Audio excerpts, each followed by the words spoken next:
ឡាននេះមិនត្រឹមតែស្អាតទេបើនិយាយពីថាឆ្លាតនោះឆ្លាតព្រោះបើនិយាយពីមុខងារវិញនិយាយពីថាច្រើនច្រើនប្រាំមិនអស់បើច្រើនយ៉ាងនេះគ្រាន់តែបងប្អូនបើកបោជន់នៅលើកន្លងផ្លូវហ្នឹងក៏វាស្រេកប្រាប់ដែរហើយបើបងបើកបោផ្លូវឆ្ងាយមានការហត់នឿយអស់កម្លាំងបងគ្រាន់តែបើកមុខងារសេតលបឿនថេទៅបងមិនចាំបាច់ធ្វើការជន់ហ្គាឬក៏ជន់ហ្វ្រាំងទេហើយបើបងអត់ចង់ប្រើមុខងារនេះទេបងអាចប្រើមុខងារបើកបោដោយស្វ័យប្រវត្តិបានបងគ្រាន់តែចុចមកកក់ទេគឺដំណើរការបើកបោខ្លួនឯងតែម្ដងគឺឆ្លាតមែនតើហើយបើបងទុកចោលហាថ្ងៃក្តៅខ្លាំងបងមិនទាន់ចូលឡានទេបងគ្រាន់តែប្រើមុខងារបញ្ជាបច្ឆេះពីចង្ងាយហ្នឹងគឺបានរហូតដល់40ទៅ50ម៉ែត្របងអាចបញ្ឆេះ3ទៅ5នាទីគឺត្រជាក់តែម្ដងហើយបងមិនបាច់ភ័យថាបច្ឆេះពីចង្ងាយខ្លាចចោលលួចទេគឺគេចូលបានទេបងប្អូនទាំងគ្នាគឺជាប់ឡក់តែម្ដងប៉ុន្តែបើសិនជាការដែលគេចូលបានណាក៏ឡានរបស់យើងឲ្យលុបដែរនេះគឺជាមុខងារឆ្លាតវៃខ្លាំងមែនតើបងទាំងគ្នា model នេះគេមានឈ្មោះថា Elosmake 100គីឡូត្រឹមតែ 3.4 លីត្រទេគឺជាប្រភេទរថយន្ត hybrid បងទាំងអស់គ្នាគឺស័ក្តិសមមែនតើសម្រាប់ស្រុកខ្មែយើងបច្ចុប្បន្នហើយនៅមានមុខងារឆ្លាតវៃជាច្រើនទៀត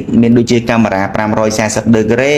មានដូចជា wireless charge មានដូចជា Type C និង USB សម្រាប់សាកថ្មបងទាំងអស់គ្នាគឺពិសេសខ្លាំងមែនតើហើយសម្រាប់ដំបូលរបស់គេក៏អាចបើកបានទំហំធំដែរហើយបើនិយាយពីប្រព័ន្ធសុវត្ថិភាពវិញគឺមុខងារចាប់ហ្វ្រាំងដោយស្វ័យប្រវត្តិគឺមានតែមុខទាំងក្រោយមានន័យថាពេលបងប្អូនបើកបោទៅមុខពេលដែលឡានគេឈប់នៅខាងមុខឡានរបស់យើងនឹងធ្វើការជន់ហ្វ្រាំងដោយស្វ័យប្រវត្តិហើយបើសិនបងប្អូនទាំងអស់គ្នាអាយ៉ែថយក្រោយក៏មានមុខងារចាប់ហ្វ្រាំងដោយស្វ័យប្រវត្តិដូចគ្នាដែរគឺមុខងារហ្នឹងគឺឆ្លាតវៃមែនតើគឺរក្សាសុវត្ថិភាពជូនយើង 100% តែម្ដងហើយនៅពេលដែលយើងបើកបោនៅតាមដងផ្លូវមានរយន្តគេវ៉ាជែងក៏មិនដែលនឹងប្រាប់យើងឲ្យដឹងដែរបងទាំងអស់គ្នាហើយតើតើទៅនឹងមុខងារផ្សេងទៀតមានដូចជាចុះចំណោតឡើងចំណោតផ្លូវបត់ផ្លូវកោងការពារមកកលាប់ហ្នឹងគឺបានភ្ជាប់មកជាមួយនឹង Elosmake ទាំងអស់តែម្ដងហើយបងច្បាស់ជាចង់ដឹងហើយថា option សម្បូរបែបនេះតម្លៃប៉ុណ្ណាបងទាំងអស់គ្នាសម្រាប់ Elosmake ឆ្នាំ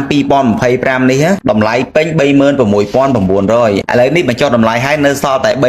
$31,700 ទេបងប្អូនទាំងអស់គ្នាគឺពិសេសខ្លាំងមែនតើហើយទទួលបានការបដូរប្រេងម៉ាស៊ីនពេញ5ឆ្នាំនិងថែទាំជូនពេញ5ឆ្នាំសម្រាប់ការធានាអគុយនឹងម៉ូទ័រវិញរហូតដល់8ឆ្នាំឬក៏ 20,000 គីឡូអរគុណច្រើនបងទាំងអស់គ្នា